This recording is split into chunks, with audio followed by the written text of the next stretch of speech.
Hello friends, welcome back to my channel. So in this video we will study question number 3 of exercise 6.2 from chapter 6 lines and angles of class 9th NCERT. So question is in figure, ये figure आपको already given है. इसमें क्या है, इफ AB is parallel to CD, ये AB line इस CD line के पैरेलल है, right. And angle GED equals to 126 degree. GED मतलब ये कंप्लीट एंगल यहाँ से लेकर यहाँ तक, ये जो कंप्लीट एंगल है ये आपको गिवन है 126 डिग्री. अब हमें फाइंड क्या क्या करना है वो देख लेते हैं. So find angle AGE. ठीक है, दैट मीन्स ये वाला angle, this one angle AGE. Then angle GEF यानी कि ये मिडिल वाला, this one, right. GEF and angle FGE,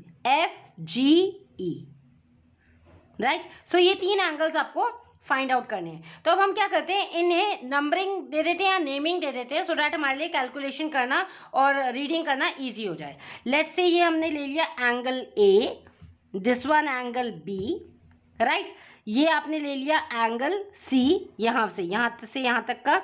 और आपको एक चीज़ गिवन है कि ये जो है EF परपेंडिकुलर है CD पे. EF ये जो लाइन है ये CD पे परपेंडिकुलर है. आपको ये देखना है ये परपेंडिकुलर CD पे है, AB पे नहीं है. तो परपेंडिकुलर का मतलब क्या होता है कि यहाँ पे लेफ्ट साइड में भी 90 डिग्री का एंगल बना रहा है और इस साइड में भी 90 डिग्री का एंगल बना रहा है. ठीक है, तो इसको ये जो बॉक्स होता है ये इंडिकेट करता है this angle is of 90 degree, ये जो है. ठीक है, और परपेंडिकुलर का मतलब ये होता है कि वो बेस लाइन के साथ जिसके साथ परपेंडिकुलर बना रहा है वो एंगल 90 डिग्री होता है, both left and right side. तो इसको हमने मान लिया suppose this one is angle D और इसे ले लिया 90 डिग्री. तो सबसे पहले हमें जो जो गिवन है वो हम राइट कर लेते हैं.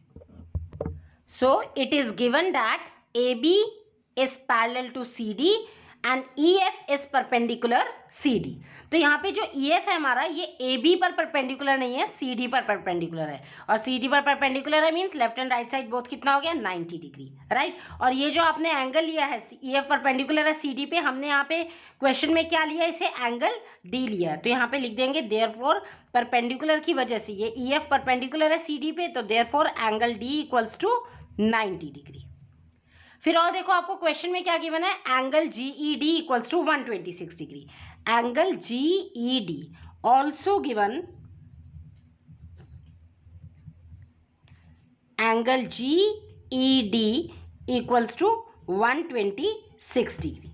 अब GED क्या है, फिगर में देखेंगे GED मतलब ये हमारे पास कंप्लीट एंगल है, राइट. ये कंप्लीट एंगल आपको 126 डिग्री गिवन है और हमने इसको नेमिंग के अकॉर्डिंग कंप्लीट क्या हो गया, angle C and angle D, that is angle C plus angle D equals to 126 degree. अब यहाँ देखिए हम angle C easily find out कर सकते हैं क्योंकि हमें एंगल D की वैल्यू तो पता है 90 डिग्री. तो यहाँ पे एंगल D की 90 वैल्यू पुट करके यहाँ से एंगल C की वैल्यू आ जाएगी. सो इसको इक्वेशन नंबर हम 1 एज्यूम कर लेते हैं और यहाँ वैल्यू पुट कर देते हैं from equation 1. So this angle C as it is plus angle D की वैल्यू ले ली 90 degree equals to 126 degree. So from equation number 1. तो यहाँ से आप क्या करेंगे, एंगल C की वैल्यू निकालनी है. तो ये जो 90 डिग्री है इसको आपने राइट हैंड साइड ले जाना है. सो 126 degree minus 90 degree. So angle C की वैल्यू आ गई आपके पास 126 माइनस 90 दैट इज 36 डिग्री. अब एंगल C आपको क्वेश्चन में फिगर में देखो एंगल C क्या है हमारे पास, एंगल C है आपके पास ये वाला angle, that is angle GEF. ठीक है, तो हमें उसी अकॉर्डिंग राइट करना है जो हमें फाइंड आउट करना है. तो तीन एंगल्स में से हमने ये फाइंड आउट कर लिया ना, ये वाला GEF. एंगल C क्या है, एंगल GEF. सो देयरफॉर यहाँ पे लिख दो therefore angle GEF equals to 36 degree. So तीन पार्ट्स में से आपका एक पार्ट का आंसर आ गया. अब हमें नेक्स्ट फाइंड आउट करना है angle A and angle B. तो देखिए जो मैंने आपको इंट्रोडक्शन पढ़ाया था एक्सरसाइज 6.2 का, उसमें आपको बताया था सपोज जैसे दो पैरेलल लाइंस है, ये दो पैरेलल लाइंस है और इनको कोई एक ट्रांसवर्सल इंटरसेक्ट करता है. दोनों पैरेलल लाइंस को एक लाइन इंटरसेक्ट करती है, वो लाइन क्या होती है, ट्रांसवर्सल लाइन. तो अगर दो पैरेलल लाइंस को कोई एक ट्रांसवर्सल लाइन इंटरसेक्ट करती है और जेड शेप बन रहा है, जैसे ये वाला जेड शेप बन रहा है, सपोज दिस इज एंगल 1 और ये है आपके पास एंगल 2, ठीक है। तो उस केस में क्या होता है, यहाँ एंगल 1 इक्वल्स टू एंगल 2 होगा, तो आपको एंगल 1 इक्वल्स टू एंगल 2 किस लिए, अल्टरनेट इंटीरियर एंगल्स। तो इसको आपको लर्न करने की जरूरत नहीं है, बस आपको शेप देख लेनी है। देखिए यहाँ से ये आपका जेड शेप बन रहा है, तो जब भी जेड शेप बने तो ऐसे अल्टरनेट इंटीरियर एंगल्स क्या होते हैं, इक्वल। तो वही चीज़ हम देखेंगे फिगर में कैसे बन रहा है। देखिए यहाँ पे जैसे यहाँ से देखेंगे, पेंसिल की मूवमेंट देखिए आप, ए से जी तक गए, then this is the transversal line, red line transversal है, और ये एक लाइन, सो दैट मीन्स ये यहाँ से और ये कंप्लीट। तो एंगल ए किसके इक्वल हो गया, यहाँ पे इस कंप्लीट एंगल के इक्वल हो जाएगा, क्योंकि यहाँ से ये वाला एंगल यहाँ से आ रहा है और ये लाइन कंप्लीट इसको टच कर रही है, यानी कि ये पूरे एंगल्स हमने लिया angle C plus angle D. So angle A किसके इक्वल हो गया, आपका angle C plus angle D, यानी कि एंगल जी ई डी के इक्वल हो गया कौन, angle A. Angle A equals to angle G E D. तो अब आप इसको देखेंगे z किन लाइंस के पैरेलल बन रहा है, ये बन रहा है A B parallel to C D. पहले आपको लाइंस पैरेलल बतानी पड़ेंगी, क्योंकि जो अल्टरनेट एंगल्स का कंसेप्ट है या करस्पॉन्डिंग या कंसेक्यूटिव, उसके लिए पहले आपको बताना होता है कौन सी लाइंस के पैरेलल के अंदर वो आ रहा है। So A B parallel to C D, that's why angle A is equals to this angle GED by alternate angles, right? So first of all you will write which are the parallel lines. So here AB is parallel to CD and transversal कौन सी है, GE। देखिए transversal चाहे आप extra lines के बाहर निकाल लो या वो अंदर ही लाइन को टच कर रही हो, तो वो लाइन ट्रांसवर्सल ही होती है। तो इसमें कंफ्यूज नहीं होना है, क्योंकि ये दो पैरेलल लाइंस है और जो स्लैंटिंग लाइन जो दोनों को टच कर रही है यहाँ पे, वो आपकी क्या हो जाएगी, ट्रांसवर्सल। आप एफ ई इसको कंफ्यूज नहीं करेंगे ट्रांसवर्सल के साथ, बिकॉज दिस इज परपेंडिकुलर, और ये इन्होंने क्लियरली क्वेश्चन में बोल दिया कि E F is perpendicular to C D. So transversal अगर टच भी करती है तो भी वो ट्रांसवर्सल होगी। So here A B is parallel to C D and ये जो जी ई है ये क्या है, transversal. So and G E is transversal. तो ट्रांसवर्सल बन रहा है, तो यहाँ पे क्या है आपके पास, जेड शेप है, जेड शेप की वजह से अल्टरनेट इंटीरियर एंगल्स इक्वल होंगे। सो कौन सा एंगल होगा, एंगल ए किसके इक्वल होगा, इस कंप्लीट एंगल के, that is angle GED. So right here therefore angle A is equals to angle GED, but you have to mention the reason क्यों है equal, because alternate interior angles, ठीक है।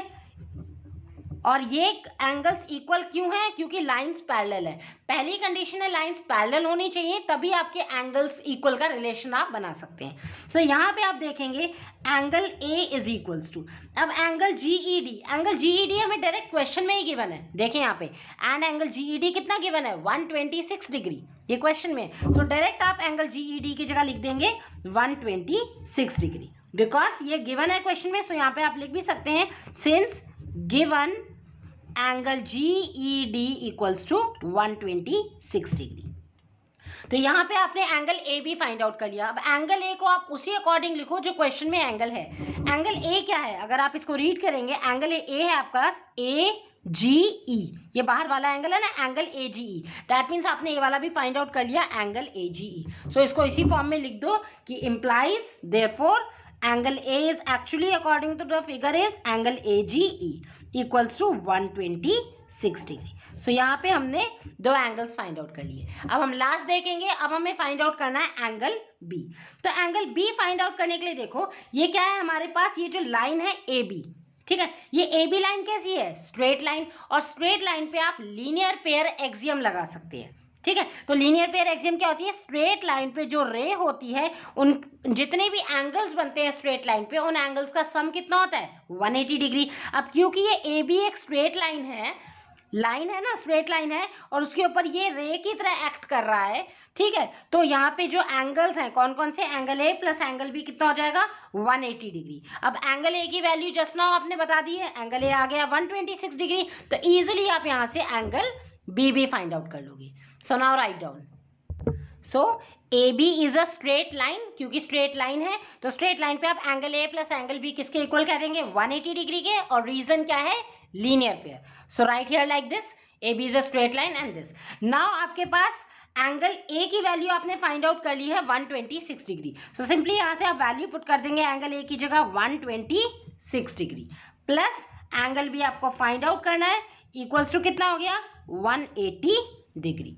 So implies since you have to find the value of angle B, so equals to 180 degree plus 126 degree को आपने shift कर दिया इधर, तो ये बन गया माइनस का 126 degree. So implies angle B की वैल्यू कितनी आ गई 180 माइनस 126, दैट मीन्स ये हो गया आपके पास 54 डिग्री. राइट, अब एंगल बी की वैल्यू आ गई है 54 डिग्री. अब क्वेश्चन में देखो, आप फाइनल उसी फॉर्म में लिखना है. एंगल बी आपका क्या था क्वेश्चन में, यहाँ पे देखेंगे एंगल बी है आपके पास यहाँ से ये वाला angle, that means FGE. Right, आप EGF भी कह सकते हो, बट क्योंकि क्वेश्चन में हमें FGE इस फॉर्म में लिखा है, तो जिस टाइप से हमें पूछा जाता है आंसर हमें कंप्लीट उसी फॉर्म में लिखना है. ठीक है, सो ये हमने अपने कन्वीनियंस के लिए एंगल ABC एज्यूम कर लेते हैं, बट फाइनल आंसर आपको उसी फॉर्म में लिखना है. सो एंगल FGE की वैल्यू क्या थी आपके पास एंगल B, और एंगल B आपने फाइंड आउट कर दिया 54 डिग्री. सो देयरफॉर यहाँ से आप उसको लिख दो angle FGE is equals to 54 degree. Right, so these are the final 3 answers जो मैंने यहाँ पे ब्लॉक में कलर कर दिया है, angle GEF, angle AGE and angle FGE. So this question is again purely आपका थ्योरम बेस्ड है. यहाँ पे आपने लगाया है कि कौन सा एंगल, क्योंकि यहाँ पे ये पैरेलल हो गया तो पैरेलल की कंडीशंस आपको पता नहीं चाहिए, तो इससे 6.2 का इंट्रोडक्शन अच्छे से समझेंगे. पैरेलल लाइंस में कौन कौन से, जब पैरेलल लाइंस होती है और उसको एक लाइन ट्रांसवर्सल इंटरसेक्ट करती है तो कौन से एंगल्स इक्वल होते हैं, F शेप क्या होता है आपका, E शेप क्या होता है, Z शेप क्या होता है, उसके अकॉर्डिंग कौन से एंगल्स इक्वल होते हैं. सो आप एक बार अच्छे से समझ गए, इनको अच्छे से प्रैक्टिस कर लेंगे. So these questions are very much easy also, and again this question is very important from exam point of view. 3 marks में आपका क्वेश्चन आता है. राइट, सो आई होप आपको ये क्वेश्चन अच्छे से समझ में आ गया होगा. स्टिल कोई डाउट आ रहा है तो आप कमेंट बॉक्स में कमेंट करें. And guys, if you find my content helpful, please like, share and subscribe the channel, and do hit the notification bell also for my daily video updates. Thank you.